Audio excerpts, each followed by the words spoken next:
This is Christina Barr. You're watching Black Tea News.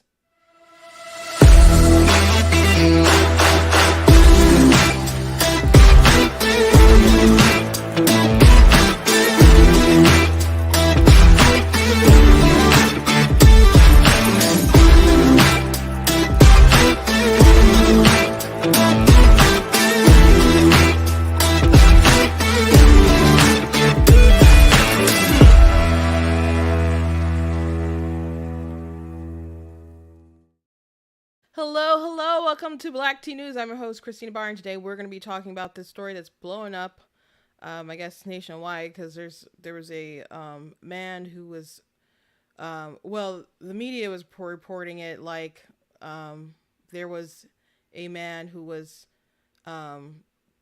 choked out for like 15 minutes on the subway and died, and but there's factors. It wasn't 15 minutes. I don't believe it was 15 minutes, just a couple minutes. And he was harassing other passengers and apparently has multiple arrests and is a crazy person. And it's being investigated. The man and he wasn't just one person who subdued him. It was a couple men on the subway who subdued him. And it's still being investigated. But you have AOC and Anna Presley and other folks calling for this man to be arrested. You have people who are out protesting right now. And so I have some video footage from like a witness who's on the subway talking about the sort of things that he was saying. And but some of the coverage, like Washington Post headline, they really want you to know that a black man was killed by a white person. Like they just shoehorned it in the headline, and I'm like, what is the goal here? What is the goal here? Because people are killed all the time, unfortunately, and sadly in New York. But why is it that this is drawing the attention of AOC and these folks, and Washington Post is putting out headlines again to let you know that one was black, the person who's dead is black, and the person who subdued him was white. So the obsession with race riots and stoking racial divisions is just really sick. But we'll get to that. Also, there's a segment from there's an episode of whatever podcast. I haven't really sat down and watched an entire podcast of it. I've just seen like snippets that are viral, and I tried to watch like all the one when Michael Knowles was on the show, but it was a bit insufferable with some of the girls on there. But there's one girl who's reoccurring, Kiko, and she gets back and forth with this man who's, he's a Christian. He swears too much, in my opinion, but he's a Christian, and they go back and forth, and they say their different views on transgenderism and stuff. And so I want to watch that clip with you guys and kind of dissect it, because there's something that is very striking, I think, from what Kiko said that needs to be said. So I want to talk about all of that. So before we jump into it, I want to encourage you guys to go to blacktnews.com, check out different content on my website, different articles, different videos, etc. Please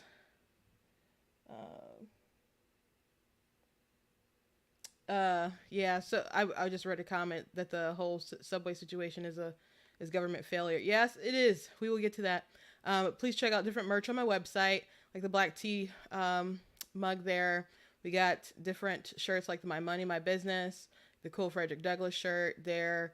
We got the You Are Not That Special mug, all kinds of goodies. Also, you guys can continue to check out my book, Of Course God is Blatantly Against Abortion. That is available on Amazon, and it's available on Barnes & Noble, so you guys can go ahead and order it today. You can order it right now. There's actually a link in the description if you're watching on Facebook or YouTube. You can click that link and, buy it however you want. If you're from another country, the link should automatically redirect you to your proper website, at least for Amazon. I believe that's how it works, but it is available like that you can get it in other countries. Though I will say that most of like the figures and stuff the data is, there's some worldwide data and stuff, but it mostly is from a U.S. perspective, because to be frank, I'm from the U.S., so I'm very familiar with those numbers and other things like that, and have access to that stuff. Also, there's there's a lot of stuff that's has Michigan numbers in it, for example, because I really, really looked at those numbers. Because that's the state that I live in. But it covers biology, philosophy, rights, and it covers theology as well. So people are like, why'd you go from that perspective? And because it doesn't matter. People, it doesn't matter at all. If people know you're a Christian, they'll assume you're a Christian. I've seen people accuse like Secular Pro-Life, which is a secular pro-life organization, of them not really being atheists and stuff. If you're pro-life, they want to throw religion on you or whatever. So I had to keep debunking like takes that people had that were just bad. And then I had to like talk to Christians who believe that they're, pro-choice, like, oh, it's bad, but it's their body. And I'm just like, that's not, there's so many things that are wrong with things that you're saying. So I just covered a lot of things in the book. So if you are interested, again, the link is in the description, so go ahead and pick it up. And my younger sister did this beautiful artwork. I can't get over how gorgeous it is. She did such an amazing job. I will be with Tina at Motor City Comic Con. That is, gosh, I think it's not this weekend, but next weekend, if I'm not mistaken. No, not this next weekend, but the weekend after. So it'll be the 19th, 20th, and 21st. So if you're in the Metro Detroit area, and you plan to like go there, or if you're gonna make that drive and you're interested in a Comic-Con, I will be in Artist Alley selling my books. So mostly, my fiction, but I will have a few copies of my Borsham book there. So if you're interested in any of my books, you guys can come and get one signed and meet, etc. And you can always get some stuff from her cool booth as well. She does such amazing work. So if you don't know, boom, there's a picture with me and all my lovely babies right there. And if you like what I do here, please consider leaving a donation at blackteennews.com/donate. Cost stream, run my website, all the good stuff. So if you can support in that way, Bible says you have not because you ask not. So I am asking today. So if you can help, I do appreciate it. So God bless you if you can. Thank you to everyone who has. Thank you to everyone who's watching. If you're watching on Facebook, you can give stars. If you're watching on YouTube, you can do super chats and other stuff, but you can just go to the website and directly give. Okay, so this story, again, it's crazy to watch the media do this over and over and over and over again. So here's a Washington Post headline of this situation. A 30-year-old black man was killed in New York subway this week after a failed. Sorry, this is so tiny on my screen. I got to go to the actual tweet. Give me 1 second. Maybe y'all can read that. It's a little small where I'm looking at. Give me 1 second.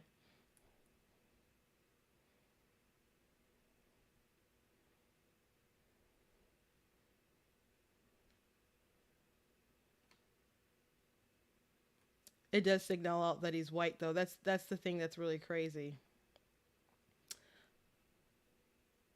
Okay, here we go. Let me pull that back up. 30-year-old black man was killed on a New York subway this week after a fellow rider, who is white, confronted the man when he was screaming and placed him in a chokehold for several minutes, according to the witness's account and video of the encounter. So, I'm going to go ahead and play a video of a witness account, and there's some video of it like actually happening. And so you can just have the context right up front. Now, there's people who jump in these stories who don't have context, and they're just like, oh my gosh, a white man killed a black man. And this was in AOC has this perspective of she was really upset with Mayor Adams because Mayor Adams is like, we're investigating it. Like, don't jump to conclusions. There's some kind of mental health thing going on here, So the guy is not well.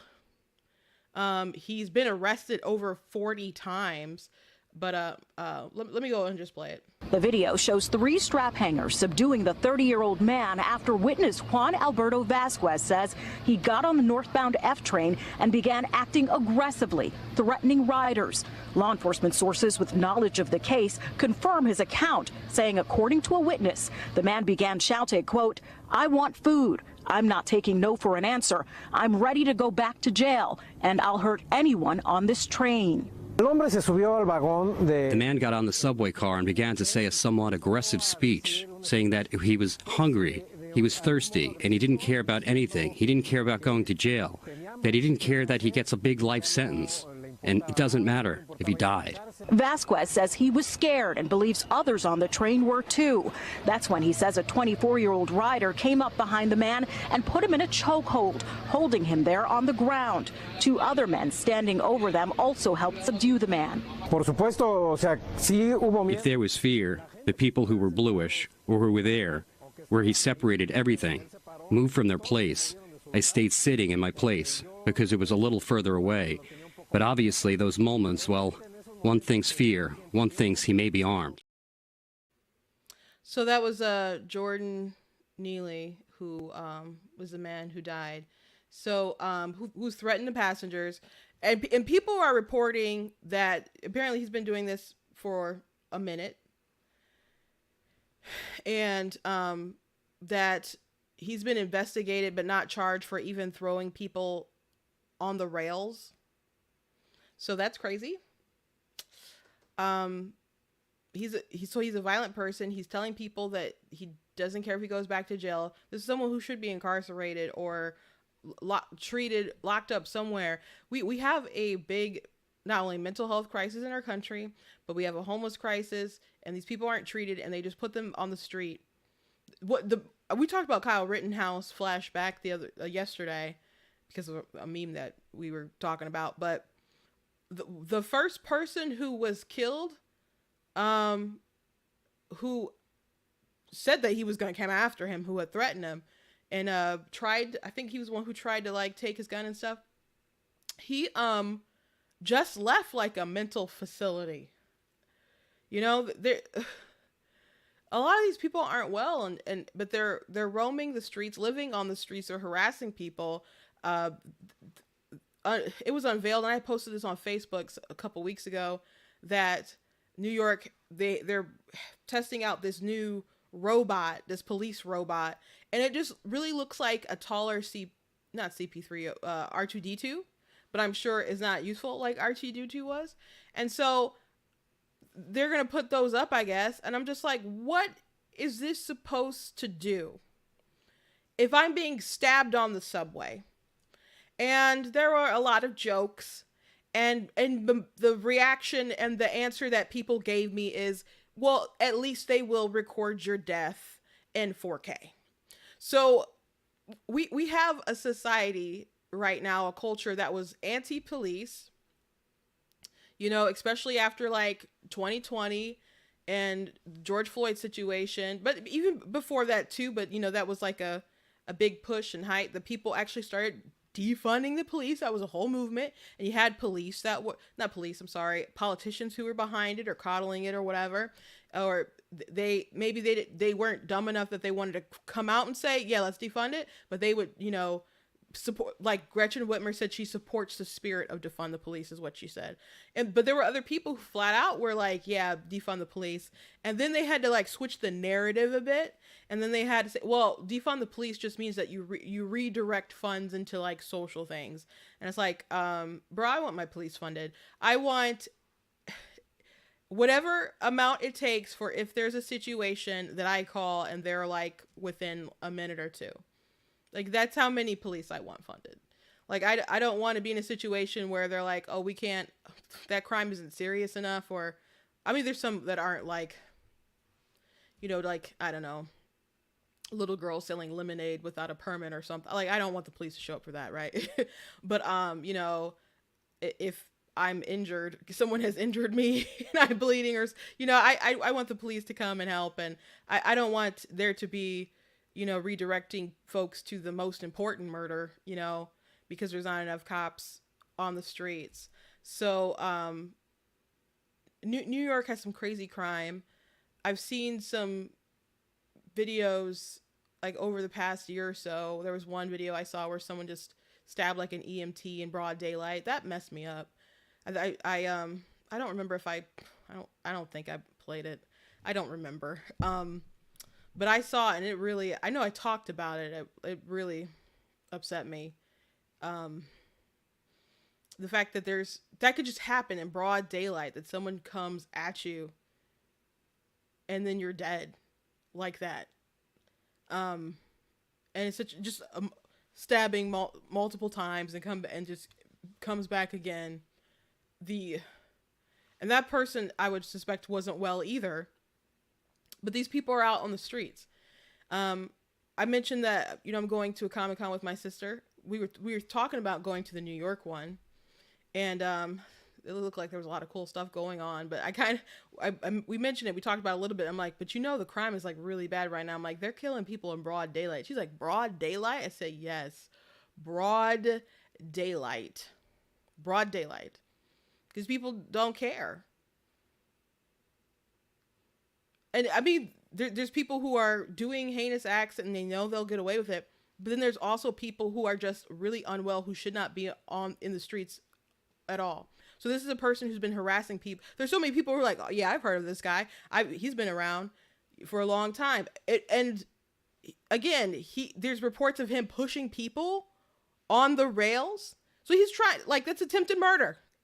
He's trying to kill people. And he's saying he can go do max sentence, that he doesn't care if he goes back to jail, whatever.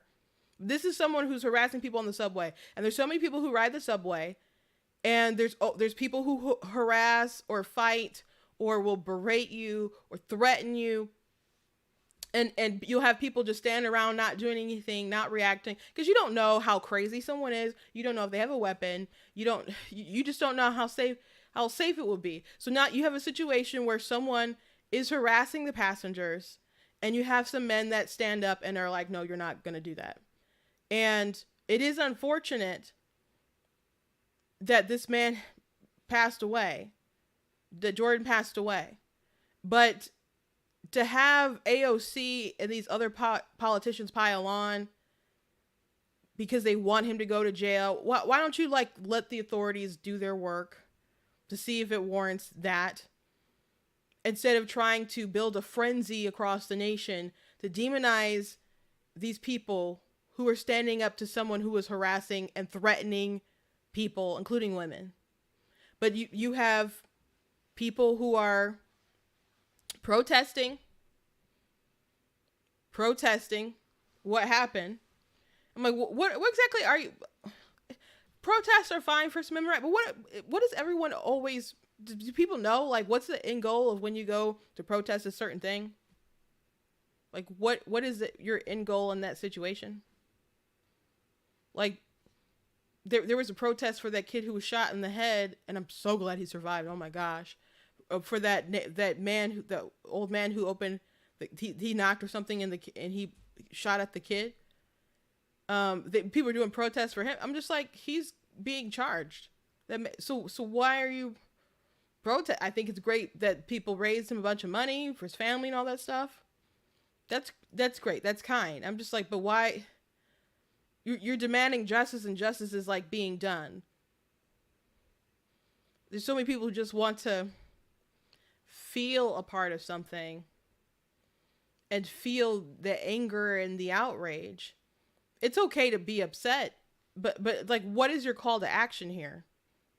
What is is a goal that you really want to see this man's life destroyed? That you really want to see him in jail and imprisoned? Is that what it is? And some people are noting that the purpose of them going after them in this way, because again, murders happen all the time in New York. All the time. But the focus on this, are they're trying to go after self-defense. And a lot of people were attracted to watching the Kyle Rittenhouse case because that was an attack on self-defense, especially with firearms and stuff. And I was going through my old videos today. I was trying to find a particular one, on like TikTok, and then I found like a clip of one I had of Don Lemon, and you guys can go find this on YouTube. But there was a segment that he had, and he was complaining about this entitlement that people have, where it's like, oh, I'm gonna protect my property and I'm gonna protect my street, like we're not allowed to do that, or we shouldn't do that if we feel like, yeah, we have to protect our city, our street, our country. I'm like, communism, sir? Like, what do you mean? Like, we're not supposed to protect our property?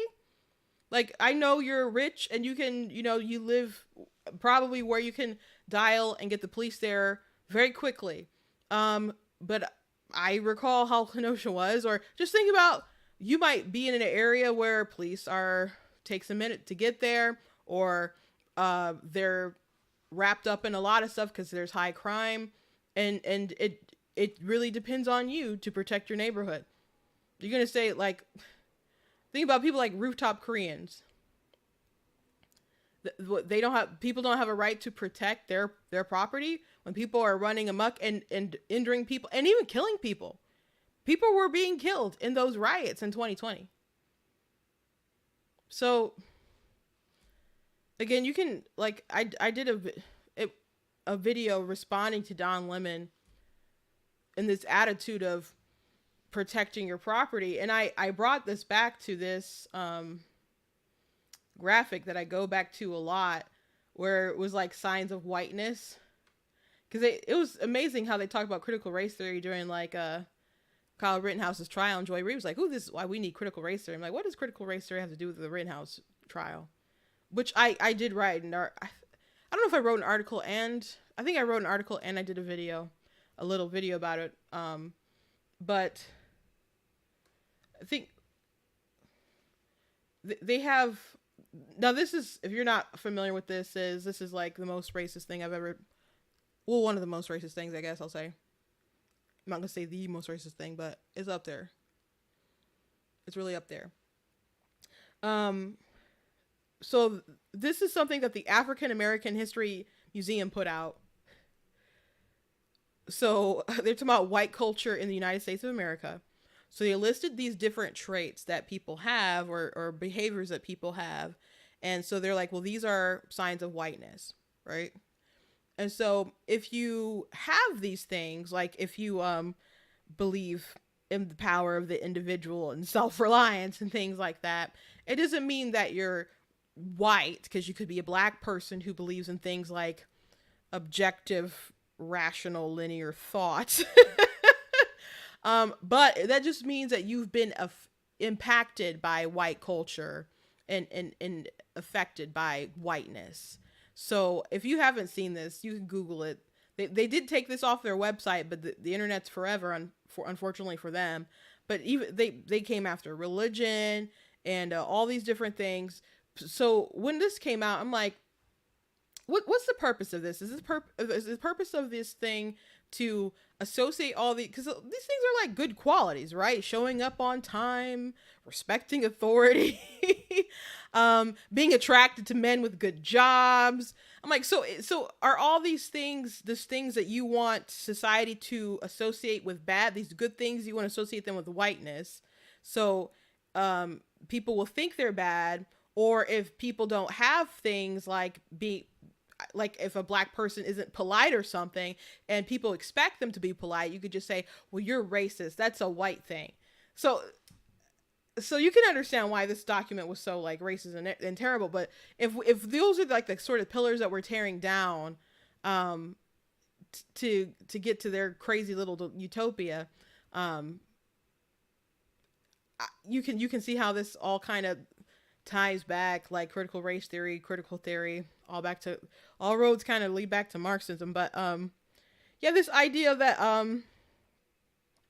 of justice, right there it says protect property and entitlements, like that's a particular white thing. That's white culture in the United States. So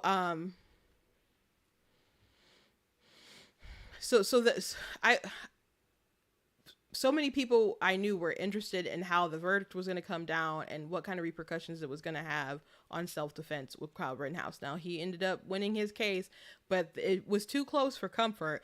But I mentioned yesterday, there were so many false things that the media put out about the story. Even people believe that he killed black people, but they did frame it a lot in race because he was there at riots that broke out, like BLM riots or whatever. So they're like, that's why he's a racist, because he showed up to protect minority-owned businesses and he should have just let them burn down or whatever because it was a BLM riot. But anyway, back to this. So you have these people who will riot in the subway again, maybe terrified of these people who are hoodlums, terrified of these crazy people who threaten, rob, beat, whatever. I've seen some terrible videos of people on the subway, and a couple of guys were like, nope, not today. And it had a tragic aftermath. And now they're all like, de Blasio was like, this isn't, they said, NYC isn't Gotham. You can't have vigilantes. And I'm like, no, you just got villains, I guess, and crime and no hope, huh? And no hope. And Washington Post trying to frame it in such a racial way. Here's an old video. I'm not video here. A post of this is a pretty like big leftist account, and so Leftist for You had posted this back to back because it just goes to show you the hypocrisy of these folks. And he says a homeless man yelling on the NYC subway is normal. We see that all the time. What's not normal is for a Marine to sneak up behind him, put him in a chokehold, and unalive him. That's not justified. The Marine could have done nothing. He should be charged. So he could have done nothing. But if someone's going around harassing people on the subway and threatening them, saying, I'll go back to jail. Now, they all maybe didn't know that he's been to jail plus 40 times, but he's talking about he doesn't care about the max sentence or whatever. That's kind of alarming. So again, they just expect these people to just sit down and take it and be harassed and not do anything, to just be victims. They want to empower criminals and just make everyone a victim. But there was another incident that they're comparing this to where he tweeted out a 77-year-old white customer at Dunkin' Donuts was upset about something and he called a black 27-year-old employee the N-word. The brother told him to say it again. The old man did. The brother knocked him out. The old man fell, lost consciousness, and died. He bleeped around and found out. So why is there such a difference here in perspective? That the old white man getting knocked out and dying, I remember that story. I don't remember the details super well, but that happened maybe a year or two ago. But he's like, that was justified. Leave the young black man alone. 27-year-old employee punched out the guy at Dunkin' Donuts. That's fine. He died, whatever, he found out. But the homeless guy harassing people on the subway, the Marine should have done nothing. Nothing. Now, you could argue he should be charged because of, I mean, it's being ruled as a homicide right now, which is an illegal, thing. But if he's charged, it won't be with murder. It'll be some kind of manslaughter. Well, I don't know. New York's a crazy place. Who knows? But you could argue there needs to be some kind of charge because there was this repercussion, this thing that happened and someone's life is taken. You could argue that. I don't think that's an awful argument. However, to have this attitude that he should have done nothing. Like he could have just did nothing. He could have just did nothing. But how many times do you watch videos of men berating women, messing with women, being violent toward people, and you're looking and no one's doing anything, and you're like, well, how come these men aren't moving? How come they're not doing anything? Why are we just watching people just stand around while folks are being harassed? And it kind of seems like people want that to be the case. Like, we should just be silent and accept abuse from people who they're gonna just let back out on the street, apparently, because he's been arrested more than 40 times. More than 40 times. So we have a failure in our justice system. We have a failure with our mental health. And this story highlights that. But you have someone who, a couple men, and they want them to be not only punished for it, like they'll investigate, maybe they'll be charged, but this animosity that you're seeing in Washington Post making headlines to like, this black man was killed by this white man. Why was it so important for you to point out their race? And they'll play these games because, did you guys know there was a mass shooting not too long ago in Texas? Dude with the AR-15. But the media, I didn't see a lot of people really talking about it because he was an illegal alien. And then there was, I don't remember which headline it was. I could probably find it. I don't know if I retweeted it. I think I did retweet it, so I can maybe find it pretty quick. But they said it was a Texas man. And I'm like, that's really strange. Texas man? Is he legally living in Texas? Is he legally in the United States? Why are you framing it that way? That's kind of weird. Kind of weird to frame it that way. Let me see.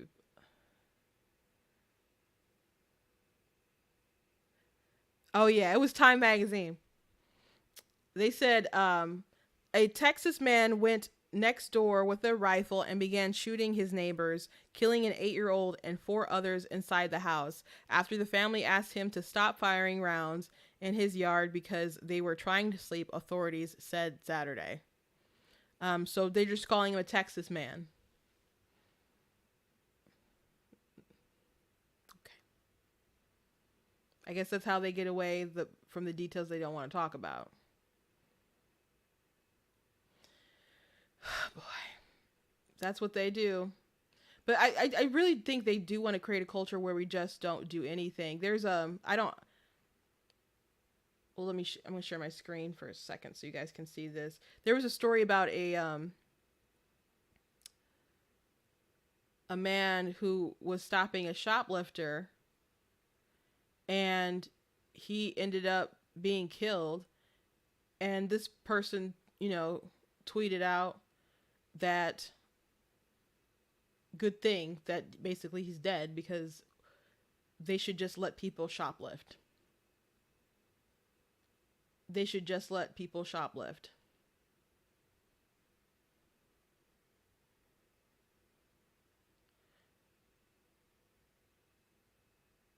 So here we go. Sorry.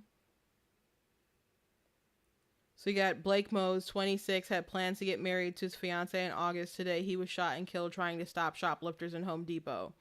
And this person up top said, blatant racism aside, bleeping good. It's so bleeping stupid and useless to stop shoplifters. Even employers tell their employees to not do anything because if they do, they have a giant lawsuit on their hands. Play stupid games, win stupid prizes. Sorry, not sorry. You're not sorry that someone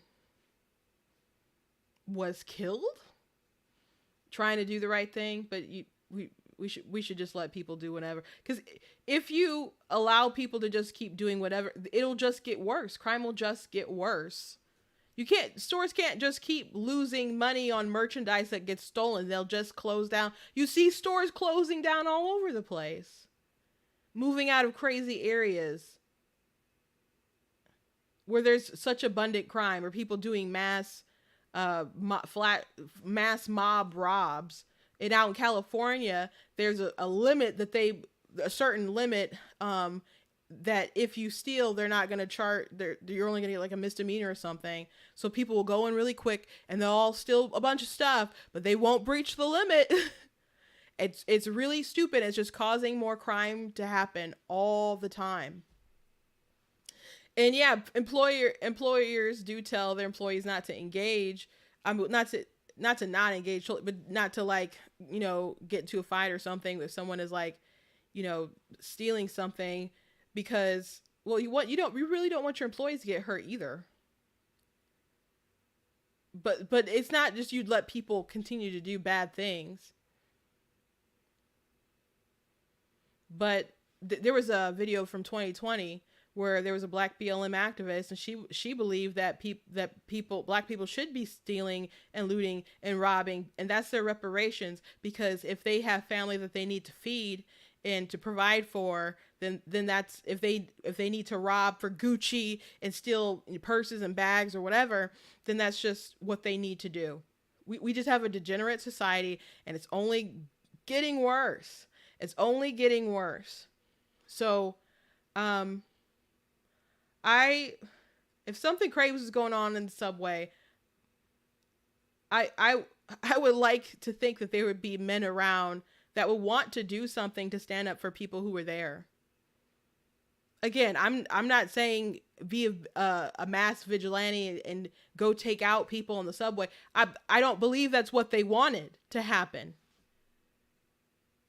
So they can weigh the facts of the case and decide what they're going to do as far as charging him. But to have this idea that people should do nothing while a career criminal, a crazy career criminal, threatens people. What if it was just women, like a woman and her baby or something, and him on the subway and he's harassing people? So bizarre. Yeah, my sister said vigilantes in Gotham were created because the police wasn't doing their job. This is another thing. When you have people not doing their jobs, you expect the citizens to do nothing? One of the reasons why you had people like Kyle Rittenhouse who went in Kenosha, and you had citizens who were protecting buildings and stuff, is because the police weren't really engaging with the craziness.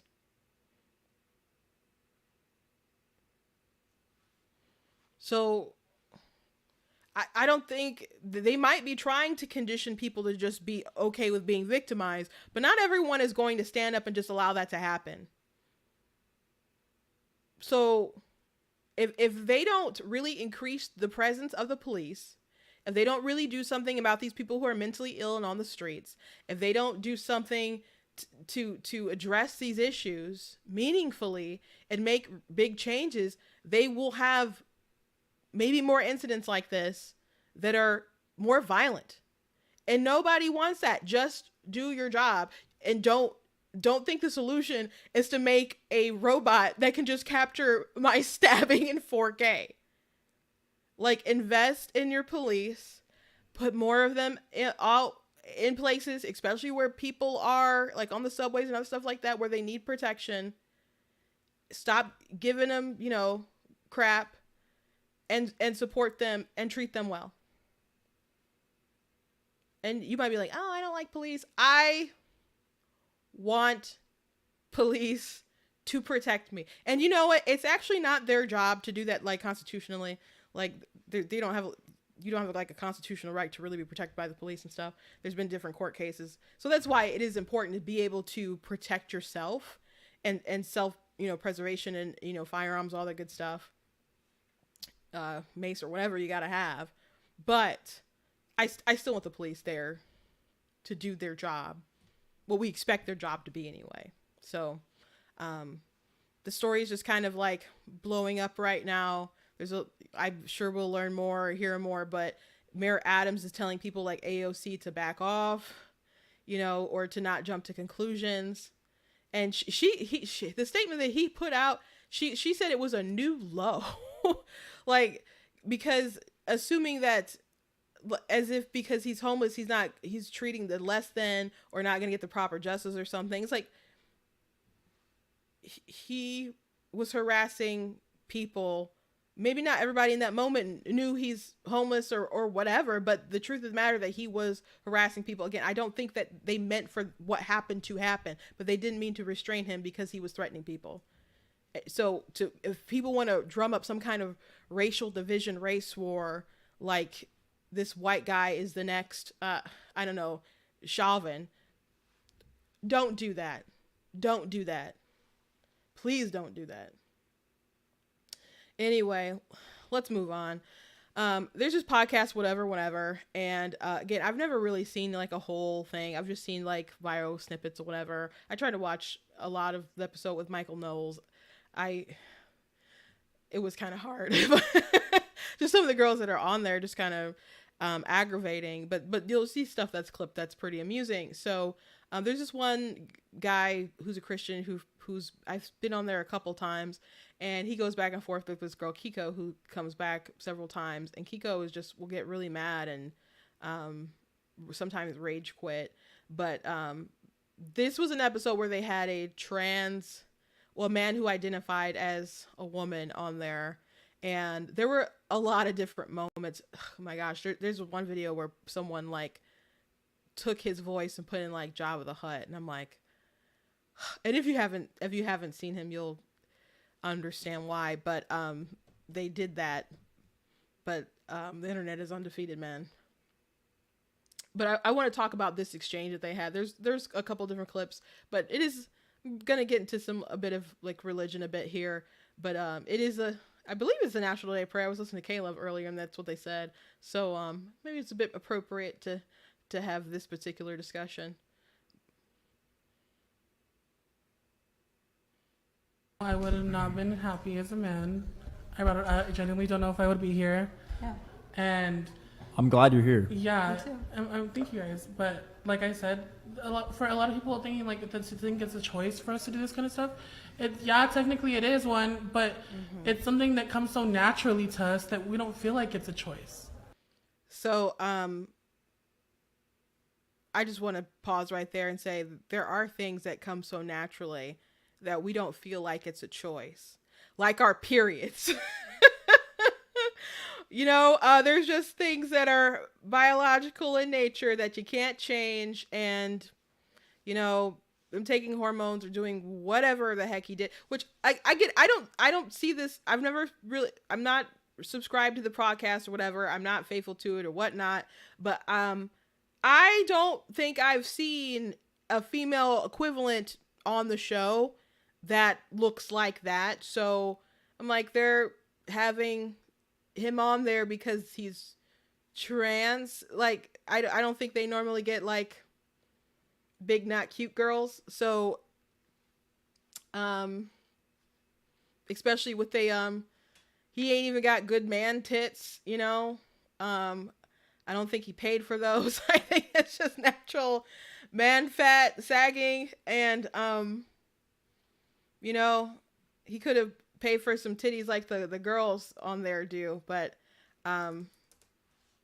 again, something that's natural, feels natural, that we don't have a choice. Women know that's exactly what it's like. Our periods. Like no choice. Like this is something that came so natural to me. Like, ask any one of my babysitters, look back at my home footage. Like, I was fucking stealing my pants. She used to be a bartender at a club. I would walk around in her shirts because I used to love the femininity of it. Like, that's all it is. Like, it's something that came so natural to me, and it did not feel forced. What felt forced was being 17, getting my senior portraits taken, and having to cut all my hair off because I wanted to please my family. That felt forced. What felt forced was not being able to go by the name that I wanted to be in my high school yearbook. What felt forced was having to stand up in front of a Christian church and let my dad try to hook me up with some other little Christian girl there. Yeah. So I want to pop in there. If his dad knew that he was struggling with gender issues and stuff, identity, or at least was gay at that time, was trying to hook him up with a Christian girl, that's trash, bro. Like, and I know you, I don't know, maybe want to like encourage them kind of out of it or something. But I'm like, think about the girl you're trying to hook them up with and what they're going through if you're trying to hook them up with a gay dude or someone who's trans. So, or it doesn't even have to be those issues. If your kid has a bunch of other kind of issues that they need to work through, let them work through all those things before you try to get them hooked up in some kind of relationship or marriage with somebody just because that's what good young Christian people do. Like, don't do that. Like, and I know that's just something that parents do in general, hook up your kids. And you know, I've been to many at churches where there, you know, people try to hook up or you know, introduce you to such and such. But if he was aware at all, and I don't know, I didn't hear that backstory, I'm just a bit triggered right here. If his dad was aware that he had this kind of gender confusion or had any sort of, you know, was gay or whatnot, like, don't just try to hook up your kid with some girl because that's what you just feel like they're supposed to do. Because especially if they're going in blind with the girl, like, she deserves better than that. So, you know, I've seen like TikToks of and people telling their stories about their, you know, boyfriend, their husband or whatever, finding out that they were actually like gay, and they knew they were gay going into it or whatever. And just don't do that to women. So that wasn't even like my main rant, but I just wanted to point that out there. Because that felt forced. That stuff that feels forced. I'm glad that you feel comfortable now and that you are here with us, because ultimately that's the most important thing. Life is sacred and you're loved. Part of the reason I care about this is not, I don't want to be like hateful towards people, or like, I don't want to make anybody feel badly about themselves. Okay, and Kiko, this point is addressed to you. Part of the reason why I care about this is because you said that you've come back to the church, and one of the things that we can obviously agree on is the value of Jesus, right? Yeah? Why did Jesus give his life on the cross? For our sins. For our sins. And there's a lot of different sins that preclude us from entering the kingdom of heaven, right? Ultimately, this ideology that's spreading throughout our society, one of the reasons why I have a problem with it is because many people, they ground their entire identity in whatever their gender is, okay? And that identity, they see that as incompatible with the Bible and Christ, and a lot of them will go their entire lives without ever even looking at God, because they're like, well, God made me this way, so God obviously must have made a mistake, so screw Christianity, right? One of the things that Jesus said, people who will not inherit the kingdom of heaven are the sexually immoral, and those that are effeminate as well. There's a lot of different categories, idolaters, adulterers, like there's a billion different categories. Morality, according to Christ and his apostles and God throughout the Old Testament, this covers everything that is outside of heterosexuality between a man and a woman within marriage. Any that happens outside of that precludes a person from going to the kingdom of heaven. So you're not going to heaven? Well, my sins have been paid for by the blood of Christ, and I've repented of this. Hold on. Can she not do the same? I've repented of the sins that I had, okay? The people who are continuing to engage in immorality, who reject the grace that God gave us, like they're not going to heaven. And I want to see you get to heaven. Like I don't hate you as a person. I love you as a person. I want to see you get to heaven. I want to see everybody who's trans and gay. I want to see all of them. I want to see all of them go to heaven, right? But there's a contradiction here between what you're saying is okay and what God said is okay. And this is why it's important to me. And this ideology will lead millions of people to hell. And I don't want to see that happen. Okay. You finished? All right. So my wrap-up statement was basically I will continue to come on this podcast. I don't care how many people want to call me the T-slur, say all the debates of how if I'm transgender or not. You guys can do all of that. I will continue to fight for people like Allie, who I believe have a right to live the life that they rightfully deserve and feel like they were born into, because you know what? It doesn't affect me. I don't sleep bad at night because Allie is on hormones or any other trans woman or trans man out there. I know how to mind my business and live my life, so I will continue to use my platform and my voice to speak for people who can't, because my Jesus, I believe in acceptance, tolerance. I know that Jesus is not tolerant. Let me finish. Just how you repented your sins, she can go and repent hers too and get into the gates of heaven as well. So We should all just live our lives, mind our business, as long as we're not hurting somebody else or anyone So else's you're happiness. acknowledging that she would need to in order to get into heaven. No, I'm saying in your mind, in your opinion, in your rightful opinion. I'm just telling Yeah. you what the Bible says. Okay, according to the Bible, she can repent and still go to heaven.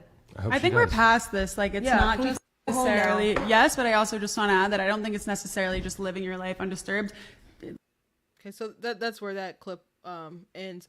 So the thing that I wanted to get at there, when Kiko was like, "Are you finished?" and then she goes into her rant, and she says, "It doesn't affect me, if the dude was on hormones, and that she's not gonna lose sleep over it."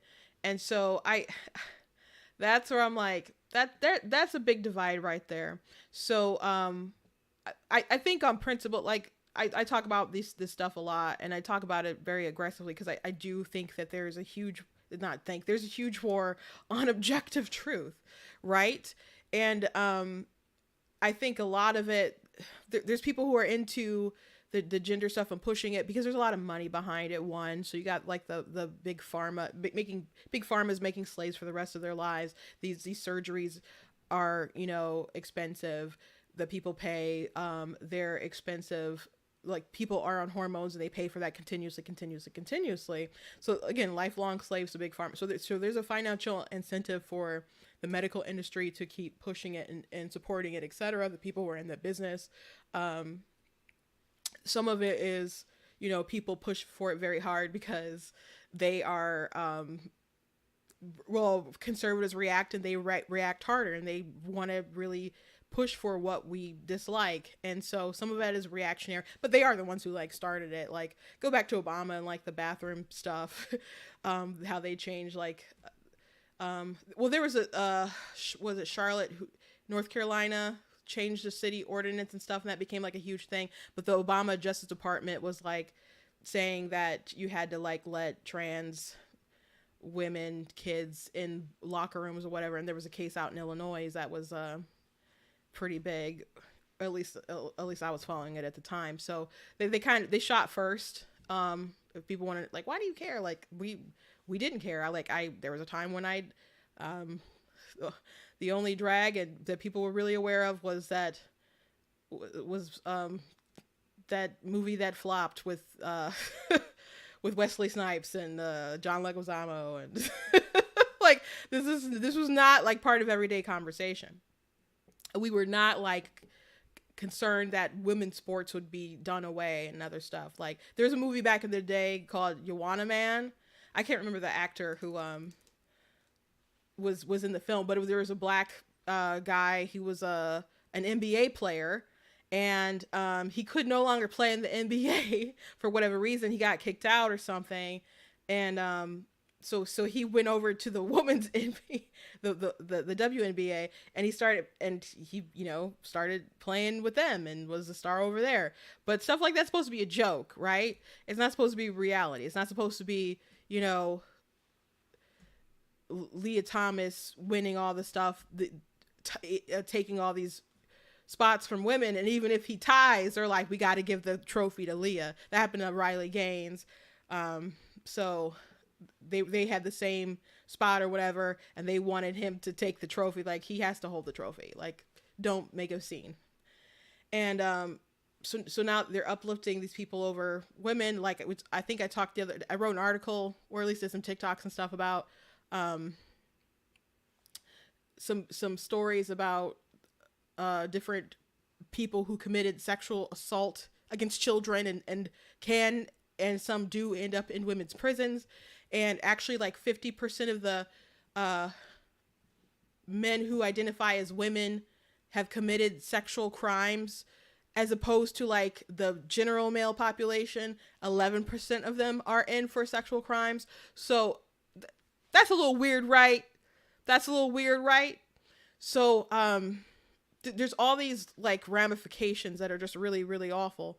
But politically, I think so many people are also pushing the gender identity stuff because they want to warp our world. But I think it is like the perfect kind of cultural Marxism, and you kind of see where people stand and what they'll fight for and how much they're willing to go along with.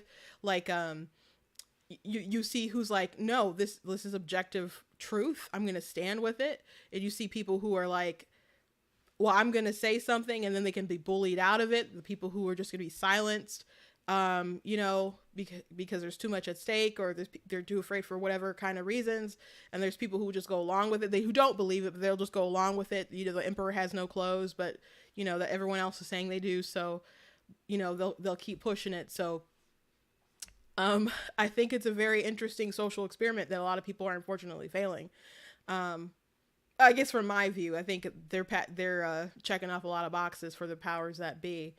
And also the more that they give these incentives and rights to this particular group, I think it also eventually is going to just come up to conflict with the religious right. And people don't like on the left, a lot of them don't like the religious right. They're their political rivals. And the more that they could dethrone and depower them, the more that they can accomplish overall. So politically, I think there's reasons why they push this certain stuff. But beyond the political ramifications, the world ramifications, and thinking about opportunities that could be taken away from my nieces or whatever in the future, all those things are legit. But as he mentioned, he's concerned for these people, and ultimately their ultimate destination. And Kiko, on the other hand, who says she's coming back to the church, says she's not gonna lose any sleep over that. And I'm like, if you've never lost any sleep, or your heart hasn't been grieved over someone who who doesn't know Christ or could be falling off of a path of righteousness, I don't think you're Christian enough. Or you got to pray for the burden. Christianity is not you grabbed it, you found it, and you're going to be silent and good for you. And there's, no other sort of outreach other than that. That's literally, Jesus said, if you love me, go feed my sheep. There's a great commission that's attached to that. So Kiko being like, I'm not gonna lose sleep over it. There's been times when my heart's just been grieved, listening to so many people who are so distraught over their dysphoria, their confusion, feeling so out of place in their bodies. And I want people to find a peace, but I think a lot of people could. Well, I know so many people could find that in Christ. The person who's over the Rainbow Redemption Project, she did a broadcast with Allie Stuckley about her detransition, and she said, I would have never transitioned if I had found Christ earlier. So and I know people follow me who aren't religious and stuff, but just I told you we were going to dip into a religion for a second. So this idea that people can do whatever, it's no skin off your nose, I'm like, that is totally unchristian. It's just unchristian. And there's something really profound that Penn Jillette said. Now, if you don't know Penn Jillette, he's a magician. Penn and Teller. So he's a pretty famous atheist. And so he was one time talking about someone who went to a show and tried to witness to him proselytize. And he wasn't a crazy guy or anything. He said he was a nice man and stuff. And he said, I don't respect people who don't proselytize. And I've seen him talk about Christianity in other clips. He's he thinks it's not I don't know if he would say that it's evil or something, but he's definitely criticized it before very harshly. And I don't think his criticisms made sense, but I don't want to get off the weeds of that. But he's an atheist. But he said he doesn't respect people who don't proselytize. And he said, because if you believe that you have the answer to eternal life, he said, why wouldn't you do proselytize? He said, how much do you have to hate someone to have the answer to eternal life and then not tell them? How much do you have to hate someone? He said, if I believed with all my being that there was a truck barreling down about to crash into you, and I said nothing, that'd be off. He said, if I believed with all my being that there was a truck barreling down at you, he said, sooner or later, I'm just going to ram you to the ground to save you. So there's a lot of people who have this attitude of, I'm just going to keep it to myself. I don't want to rock the boat. I don't want to say anything. I'm like, that's just so deeply not the gospel. That's, again, not part of the Great Commission and stuff. That's not at all how we're supposed to live our lives. And I'm not saying that you get a giant sign and like that with like you're going to hell or something and you go to a march like those people do. I don't like stuff like that. But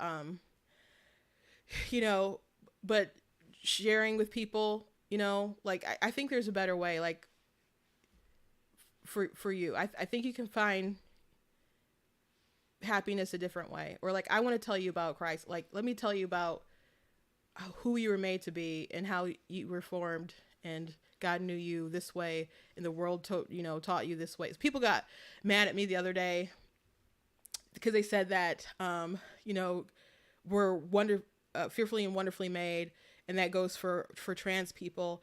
And so I responded and I said, well, when God made us in the womb, when we were knitted together, these are scriptures in the Bible. I'm like, God, when you were formed together, your sex was determined. You're either male or female. That's determined, by the gametes. It's a binary, right? And someone outside of the womb influenced you to tell you that, hey, gender and sex are different.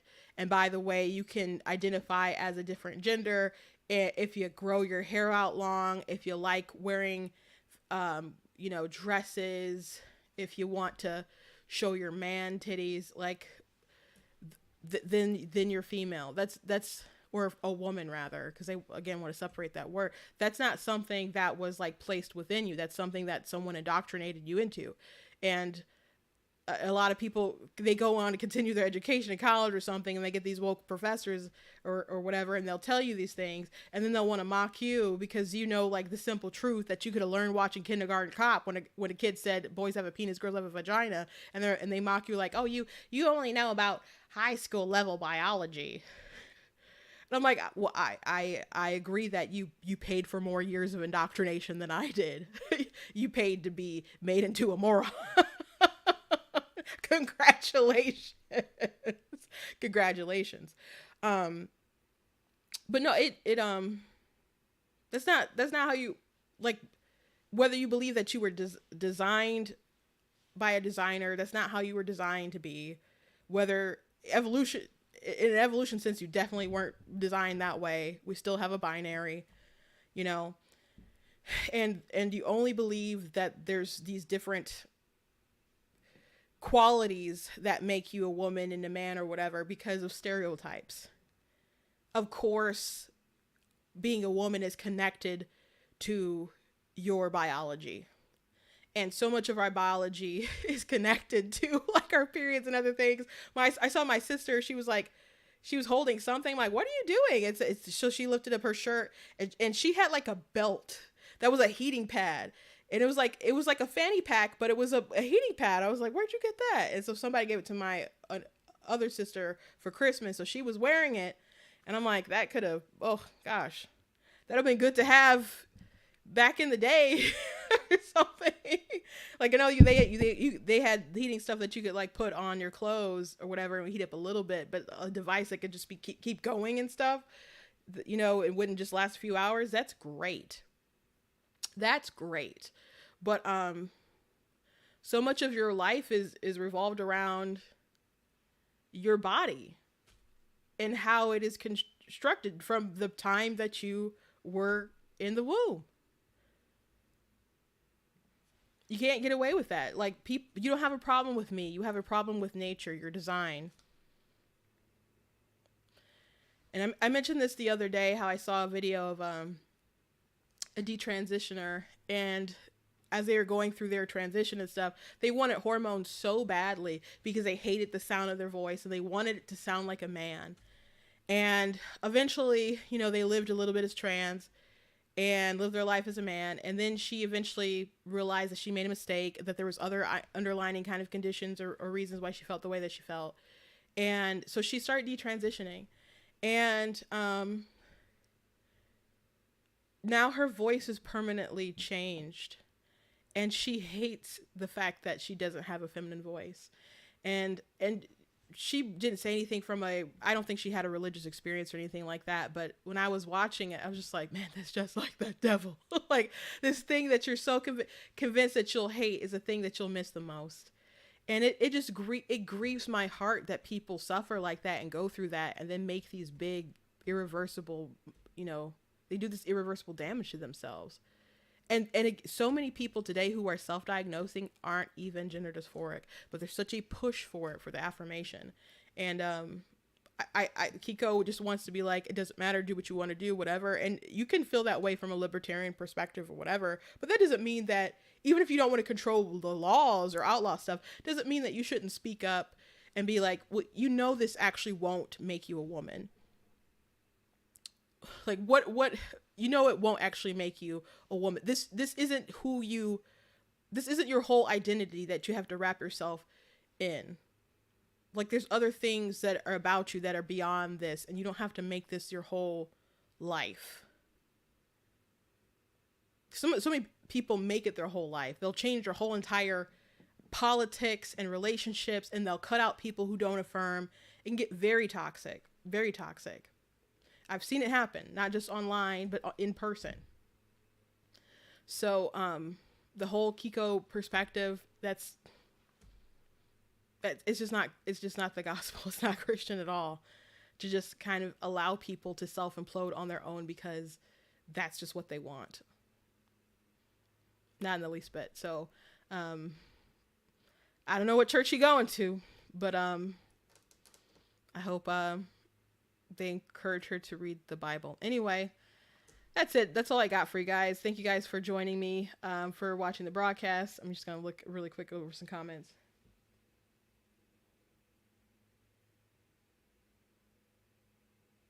Thank you guys very much.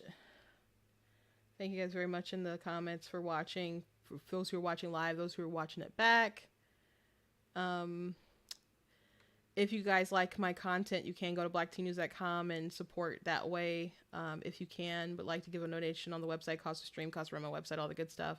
You can also do super chats. You can also do stars for watching on Facebook.